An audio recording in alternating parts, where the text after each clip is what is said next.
Our species cannot survive well on its own. Originally, we used to be a parasite type species. However, that did not work for very long. Our prey would perish soon after we started taking their energy reserves, and they would simply fade away, and we would have to leave and find a new one. We must do this, as our minimal defenses left us very vulnerable. Our outer shell is not very durable at all, and many species could damage us. Eventually, though, we learned to become symbiotic with those species. We would share our abilities to rejuvenate, along with our viral destruction abilities. This allowed them to last a much longer time. However, they would lose their free will. Feeding on our symbiote's energy reserves kept us sustained for a long time, and we could make sure that they were eating very well, and this aided us. This would only last until, well, a mating season, as there are many things that we can control, but primal instinct is not one of them. We would have to detach ourselves from those we were symbiotic with, as we did not want to be crushed when our symbiotes mated. Also, we had to find our own mates, which was around the same time. This worked for our species for a while. Eventually, our ancestors found out they had the ability to completely control the lower life forms, taking over these minds and turning them into nothing more than mounts for us. We no longer had to worry about accidentally getting our soft body crushed by our mounts when they were mounting each other. Now that we had full control, our society changed. The greater the mount, the greater the status was how it became. This brought most species on our original planet to extinction, as we had our mounts for all the time and they did not reproduce. Realizing this, we looked to the stars, using the mounts to reach out beyond, being able to construct what we needed to get off our planets and reach out to other areas as well. By the time I hatched, we had already spread across multiple sectors. I was looking for my first mount to bend to my will when I saw something strange. It was like a piece of metal that was coming down and landing, not too dissimilar to what we usually use to land on a planet, although we usually use something that goes up and down quite violently compared to this. Once it landed and opened, strange bipedal creatures came out, massive in form, and they simply walked almost gracefully as they moved. I was amazed at this. They seemed to be searching for something as I watched them. They seemed to be going over with strange devices, looking at different types of flora and fauna. They took note of me, but kept their distance. Maybe it was because I had my wings spread out and they kept saying the same word over and over again: butterfly. I used this to get closer and closer to them, slowly, trying to make sure they didn't run away as I needed to get close. Curiosity got the better of my judgment, and eventually I got so close that I could land on one of them. I tried to take it over with a standard bonding, but I couldn't touch it. This creature was covered from its highest point to its lowest point with some sort of protective carapace, and I couldn't do anything. I tried a few more times, but nothing, and then one of them grabbed me. It was amazingly strong. I struggled to break free. I was believing that this strong thing would simply crush me in my seemingly squishy form or tear me into pieces for its meal. However, it was surprisingly gentle. This amazed me, as it slowly and very carefully placed me inside a container, and that is where I stayed while they transported me. I didn't know where I was, or even if I was on my planet still. All I knew is that they were running tests on me. These were simple things to see if I dealt with hot and cold, and to see what else was going on. A few times they took small samples, but nothing that really hurt. It was easy for me to regenerate, at least for a while. The test also seemed simple as they tested my cognitive ability, and the bipeds seemed happy with what I showed, but not for long.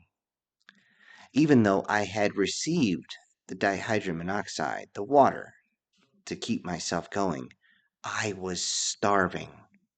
They tried to feed me, but there was nothing that I could ingest that they put in with me. I tried. Great Maker, I tried, and it was horrible. At one point, I was so tired and so malnourished I could barely lift my head, but when I did, I could see a biped seemingly protecting me. This was odd. I was grateful, but I could barely move. I couldn't do anything. I couldn't raise my wings. I couldn't move my arms. Nothing at all. For a reason I did not realize at the time, the one protecting me lifted me out of the container, seemingly to show to the others it was moving me around and I couldn't move at all. But it was obvious I was still alive. As I was blinking, I was amazed at what was going on, but I couldn't make sense of it. That is when I could smell something. Food. Glorious food. For a reason I did not understand, the one who was holding me pulled off their outer layer of white skin and seemed to cocoon me in it. But no, that is not the right word. It simply seemed to cover me as it pulled me close. For some reason, it was as though it was trying to protect me from some sort of unseen element I did not see. This biped was no longer wearing such thick outer skin. In fact, its colorful skin gave way to squishy flesh. Crawling as fast as I could, which was not fast at all, I licked it. The sodium chloride came right off the skin, along with other nutrients. This seemed to delight the creature, as it seemed to give some sort of movement that I would find out called a laugh, a giggle. It gave me a much needed energy boost as soon as the minerals entered my system. As the creature was addressing the others, I struck.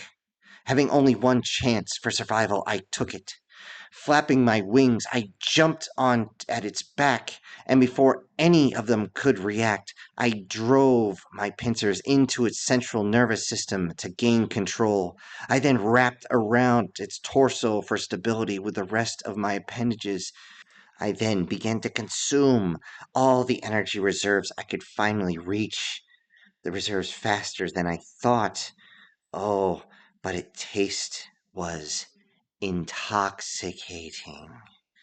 It did not matter if it was because I was so hungry or the fact that these reserves were so delectable. It didn't matter. I did not want to move. Unfortunately, the one that I had taken control of was now on the floor, not moving. As I did this, the other bipeds suddenly ran off, striking a red circle behind them. This forced the doors to close extremely fast and started a strange, horrible sound that I still detest to this day, but I didn't care at the moment. All I wanted, all I needed at that moment was food. That was when I started to bond with this creature. The bonding is usually much faster, but the internal components, this internal structure, this central nervous system was very complex, and it would take time. But now I could see many days and nights of meticulous study, work performed to study a newly discovered planet, my planet. I could see past relationships, remembered birthdays, holidays. I could see, hear, and taste everything that my mount had done. And then I felt it. What they call emotions. Feelings so rich, so deep, so horrible, and so pleasant. I could feel the torrent of all these at once as they covered so many decades of life, far beyond the length of my own. And that is when I heard a voice, a soft voice, asked, "Get a good look?"